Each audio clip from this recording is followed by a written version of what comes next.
अस्सलाम वालेकुम everyone, this is Mudassir Ali fitness pro और आज हम आपके साथ एक बहुत अच्छे स्पेशलिस्ट को लेके आए हैं। पाकिस्तान में नॉर्मली इस फील्ड को लेके बहुत ज़्यादा हमारे यहाँ अवेयरनेस की कमी थी और मैं बहुत अर्से से ढूंढ रहा था कि when we talk about pregnancy, female के हेल्थ इश्यूज़, फ़ीमेल की pre post natal health issues, तो उसमें कौन कौन से स्पेशलिस्ट चाहिए होते हैं फ़ीमेल को और कौन कौन से लोग उनकी टीम और नेटवर्क के अंदर एड अप होने चाहिए। जब उनको बहुत ज़्यादा जब फीमेल प्रेगनेंसी से गुजरती हैं तो उनको मुख्तलिफ़ तरह की कॉम्प्लिकेशंस आती हैं, जिसमें उनको बॉडी पेंस, यूरिनेशंस, फिर डिफरेंट तरह की साइकोलॉजिकल इश्यूज़ आते हैं। तो वो गायनी के पास तो डेफिनेटली जा रही होती है, जहाँ पे उनको उनके जितनी भी एक जो प्रेगनेंसी का प्रोसेस होता है वो सारी गाइडेंस मिल रही होती है। लेकिन उसके साथ साथ उनकी टीम के अंदर बहुत से ऐसे इश्यूज़ आते हैं जो कि फ़ीमेल गुजरती हैं, बहुत सारी प्रॉब्लम से उनकी एनाटॉमी के अंदर, उनके स्ट्रक्चर के अंदर जब चेंजेस आती हैं तो कौन से स्पेशलिस्ट उनको चाहिए होती हैं। उसमें से one of the best is pelvic physiotherapist. अब ये पेल्विक फिजियोथेरेपिस्ट कौन लोग होते हैं, क्या करते हैं, इनका रोल क्या है और कौन कौन सी इश्यूज़ जो होते हैं जो फीमेल जब गुजरती हैं तो उनको इनकी ज़रूरत पड़ती है। उसमें सबसे पहले हमारे पास अमारा ही, बहुत शुक्रिया अमारा, आपने हमें ज्वाइन किया and thank you so much. अमारा is working as a specialist in pelvic therapist काम कर रही हैं और अमारा से हम पूछेंगे कि अमारा ने ये फील्ड ज्वाइन क्यों की और ये पहला अभी यूनिवर्सिटी में जब कोर्स हुआ पेल्विक फिजियोथेरेपिस्ट का तो उन्होंने वो ज्वाइन किया, इसकी ज़रूरत उनको क्यों पेश आई। अस्सलाम वालेकुम अमारा, कैसी हैं आप? वालेकुम अस्सलाम, thank you so much for having me. Welcome, बहुत शुक्रिया। मैं आपको बताऊं कि हमारे पास गायनेकोलॉजी में बहुत सी ऐसी कंडीशंस होती हैं कि जिसमें मेडिसिन के थ्रू हम जिसको सोल्व नहीं कर सकते। बिल्कुल ऐसी है और फीमेल्स उसमें सफ़र करती रहती हैं और वो problems at the and surgery के थ्रू और डिफरेंट और बहुत सी कॉम्प्लिकेशंस हो जाती हैं, उसके थ्रू हमें हल करनी पड़ती हैं। तो अगर हम इसको इनिशियल बेसिस पे ही हम स्पेशली पेल्विक फ्लोर को टारगेट करें कुछ एक्सरसाइजेस के थ्रू और कुछ डिफरेंट टेक्निक्स के थ्रू हम उसको एक्टिव करें, स्ट्रेंथन करें, तो हमारी बहुत सी प्रॉब्लम से बच सकते हैं। Specially during pregnancy and after pregnancy ऐसी बहुत सी प्रॉब्लम्स होती हैं कि जिसको हम एक्सरसाइज के थ्रू बेहतर तरीके से मैनेज कर सकते हैं। सो हमारा कौन से ऐसे सिम्टम्स हैं जिसमें एक फ़ीमेल को जब प्रेगनेंसी के प्रोसेस से गुजरती एंटर होने लगती है तो कौन से सिम्टम्स आएँ तो उसको ये इंडिकेटर है कि उसको एक पेल्विक फिजियोथेरेपिस्ट के पास विज़िट करना है?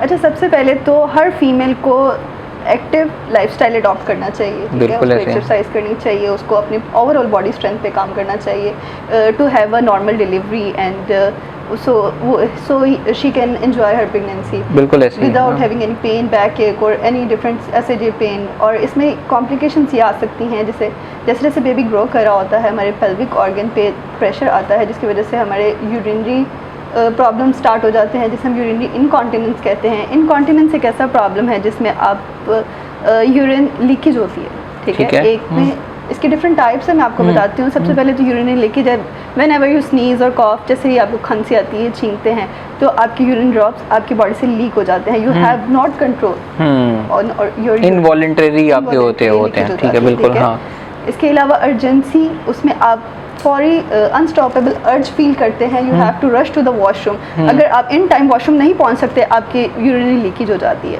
ठीक है। फ्रीक्वेंसी प्रॉब्लम है, you have to go to the washroom over and over again, आपको रात में बार बार उठना पड़ता है। ये सारे प्रॉब्लम्स फेस कर रही होती हैं स्पेशली हमारी प्रेग्नेंट। लेकिन हमारा मैंने एक चीज़ नोट कर रहा हूँ, बहुत सारी जो फीमेल्स हैं अगर वो PCOS से गुजर रही हैं उनको भी ये सिम्टम्स कभी कभी फील होते हैं। उनको भी होते हैं, बिल्कुल। हाँ। जिनके पेल्विक फ्लोर में डिफरेंट मसल्स अटैच हैं। 3 ऑर्गन्स तो आपको पता है, यूरिनरी ब्लैडर है, उसके बाद वेजाइना है, उसके बाद वो सारा आपका, हाँ जी, ये पूरा पेल्विक फ्लोर में हमारे डिफरेंट स्ट्रक्चर्स हैं, उसके साथ साथ मसल्स अटैच हैं, लिगामेंट्स अटैच हैं, ठीक है। जिनके मसल्स वीक होते हैं पेल्विक फ्लोर के, उनको ये प्रॉब्लम आती है। किसी भी एज में ये प्रॉब्लम हो सकती है, स्पेशली ओल्ड एज में। जो लाइफस्टाइल फीमेल्स जिनका होता है उनमें स्पेशली ओल्ड एज में भी बहुत प्रॉब्लम आती है, लेकिन ये इनिशिएट ज़्यादातर प्रेगनेंसी में होती है। प्रेगनेंसी में ज़्यादा ट्रिगर हो जाता है। तो वो सिम्टम्स, एक तो इनकॉन्टिनेंस का आपने बताया कि फ्रीक्वेंट यूरिनेशन आ रही है, स्नीजिंग हो रही है, और इसके अलावा और कौन से सिम्टम्स हैं कि जब एक फ़ीमेल को विज़िट करने की ज़रूरत है, कि अलर्ट हो जाएं कि आप विज़िट करना? अच्छा, इसमें पेल्विक ऑर्गन प्रोलैप्स एक प्रॉब्लम आ जाता है। उसमें ये होता है कि आपका ऑर्गन यूट्रस है मूव कर जाती है, ठीक है, हाँ। यूट्रस अपनी एक्चुअल पोजीशन से, जब आपके मसल्स टाइट नहीं है, एक स्ट्रक्चर उसने तो नीचे आना ही आना है, ठीक है, जब आपके स्ट्रक्चर टाइट नहीं है, अगर वो स्ट्रेंथन है, वो ठीक है, तो उसको प्लेस एक अपनी एक्चुअल प्लेस पे रखते हैं, ठीक है, जब वो नीचे ड्रॉप करती है तो आपको डिफरेंट सिम्टम्स आते हैं, you feel heaviness and bulging in your perineal area, आपको लगता है that something is coming out from my body and I feel heaviness all the time, there is something bad in my perineal area, in my vagina. तो ये एक problem है जिसके लिए आप पेल्विक फ्लोर फिजिकल थेरेपिस्ट को visit कर सकते हैं और इसका प्रॉब्लम से आप बच सकते हैं। और वो जो एक थर्ड आप बता रही थी कि डायस्टेसिस, वो जो प्रॉब्लम है, डायस्टेसिस रेक्टा एक प्रॉब्लम है। रेक्टस एब्डोमिनस एक मसल का नाम है, वो एब्स मसल होते हैं, आपके बिल्कुल मिड लाइन के साथ अटैच होते हैं, लीनिया एल्बा के साथ रेक्टस एब्डोमिनस मसल अटैच होता है। जब इसमें जैसे जैसे बेबी का साइज़ ग्रो हो रहा होता है, आपको पता है एब्डोमिनल साइज़ आपका ग्रो होता है, ठीक है, तो मसल्स अपने इनिशियल अटैचमेंट से थोड़ा थोड़ा सेपरेट होना लग जाते हैं, क्योंकि उस पर प्रेशर आ रहा है। जिन फीमेल्स के कोर मसल्स वीक हैं तो उसमें सेपरेशन ज़्यादा हो जाती है, उसको हम डायस्टेसिस रेक्टाई बोलते हैं, और ये इतनी प्रॉब्लमेटिक हो सकती है कि इसके लिए आपको सर्जरी भी करानी पड़ती है। तो आपको इनिशियल बेसिस पे अपने कोर पे, अपनी स्ट्रेंथ पे, पेल्विक फ्लोर स्ट्रेंथ पे बिल्कुल काम करना चाहिए, स्पेशली हमारी यंग लेडीज़, क्योंकि हर फीमेल को इस प्रोसेस से गुजरना होता है, मोस्ट ऑफ द फीमेल्स को। तो इसके लिए ज़रूरी है कि अपने पेल्विक फ्लोर पे, अपने कोर मसल स्ट्रेंथनिंग पे बिल्कुल काम करें, आप ज़रूर काम करें। इसलिए हम नॉर्मली जो एक्सरसाइज है, स्ट्रेंथ ट्रेनिंग या वेट ट्रेनिंग, वो फीमेल के लिए इसलिए नहीं कि उन्होंने वज़न कम करना है, इसलिए कि उनकी जो पेल्विक हेल्थ है वो स्ट्रॉन्ग हो, उनके कोर मसल्स हैं वो स्ट्रॉन्ग हो, और उनकी जो इंटरनल बॉडी है, स्ट्रक्चर है, बोन्स हैं वो स्ट्रॉन्ग हो। लेकिन हमारे यहाँ क्या हो रहा होता है कि हम वेट लूज़ करना है, तो फिर हम, लेकिन हमारा ये लिंक एक है कि जब वज़न कम होगा, हम पतले हैं तो ही हम एक फिट हैं, लेकिन हमारी इंटरनल हेल्थ जो है वो एक डिफरेंट चीज़ों पे काम कर रही होती है, एक्चुअल वो मैटर कर रही होती है, क्योंकि हमें अपनी फर्दर लाइफ में सिर्फ ये नहीं देखना कि हमारा वेट लूज हो, हम बहुत स्लिम स्मार्ट दिखें, इसके हमें ये देखना है कि हम अपने बेबी के साथ, अपने फैमिली के साथ एक हेल्दी लाइफस्टाइल स्पेंड कर सकें, ठीक है। अगर आप में नहीं स्ट्रॉन्ग ड्यूरिंग प्रेगनेंसी, बहुत सी प्रॉब्लम्स आएंगी, back ache, SIJ pain, leg pain, pelvic floor की बहुत सी प्रॉब्लम्स जो मैंने पहले डिस्कस की हैं, तो ये सब प्रॉब्लम्स से कैसे बच सकते हैं आप? अगर आप हेल्दी होंगे तो हेल्दी होंगे। सो हमारा सी सेक्शन या नॉर्मल डिलीवरी के दौरान भी कॉम्प्लिकेशंस आती हैं, ट्रिगर होती हैं, नहीं होती, उसके बारे में बताएं कि ये जो पेल्विक फ्लोर है क्या सी सेक्शन में सेफ रहता है या नॉर्मल डिलीवरी में सेफ रहता है? अच्छा, ये सेफ इन अ सेंस के जब नॉर्मल डिलीवरी होती है जी, तो आपका पेरिनियल टियर होने के चांसेस होते हैं। पेरिनियल एक एरिया आपके वेजाइना से आपके एनएस तक जो एरिया है उसको हम पेरिनियल कहते हैं, ठीक है। उसमें नॉर्मल डिलीवरी में इसके टियर होने के चांसेस हो सकते हैं, ठीक है, और वो टियर टू सम डिग्री से एक्सटेंड भी कर सकता है, आपके एनएस तक भी हो सकता है, बहुत ज़्यादा टियर भी हो सकता है, ठीक है। उसमें आपका प्रॉब्लम्स डिफरेंट तरह के आते हैं, उसमें प्रोलैप्स के चांसेस बहुत ज़्यादा होते हैं, लेकिन उसमें इनकॉन्टिनेंस भी होता है। लेकिन अगर हम बात करें सिजेरियन सेक्शन की, सी सेक्शन में भी आपके जब बेबी ग्रो कर रहा होता है, पेल्विक फ्लोर पे आपके बिल्कुल प्रेशर आ रहा होता है, उसमें भी सेम आपकी कॉम्प्लिकेशंस आपको देखने में मिल सकती हैं, और उसके अंदर भी प्रॉब्लम्स आती हैं, उसमें भी प्रॉब्लम्स आती हैं। फिर हम कह सकते हैं कि सिजेरियन जो है कंपैरेटिवली सेफ ऑप्शन है अगर आपकी पेल्विक हेल्थ डिस्टर्ब है या कॉम्प्रोमाइज्ड है। ये एक्चुअल तो ये गायनोकोलॉजिस्ट डिसाइड करती हैं कि हमें क्या करना है, लेकिन बाज़ फीमेल्स इस तरह से कि नहीं, मुझे डिफरेंट कॉम्प्लिकेशंस आएंगी, मुझे यूरिनरी प्रॉब्लम्स आएंगी, फीकल प्रॉब्लम्स आएंगी, तो मैं सी सेक्शन को ऑप्ट करती हूँ। This is not the solution of the problem. Okay, ये नहीं है। You have to strengthen your pelvic floor so you can avoid and get rid of these problems. और हमारा जो एक्सरसाइजेज हैं जो पेल्विक फ्लोर को स्ट्रेंथन करती हैं, वो क्या फीमेल्स घर पे कर सकती हैं कि उनको उसके लिए थेरेपी लेनी पड़ेगी, या उनको क्या प्रेगनेंसी से पहले स्टार्ट कर देनी चाहिए या बाद ड्यूरिंग प्रेगनेंसी? अच्छा, एक हेल्दी प्रेगनेंसी के लिए आपके लिए बहुत ज़रूरी है कि आप through out your pregnancy exercise करें।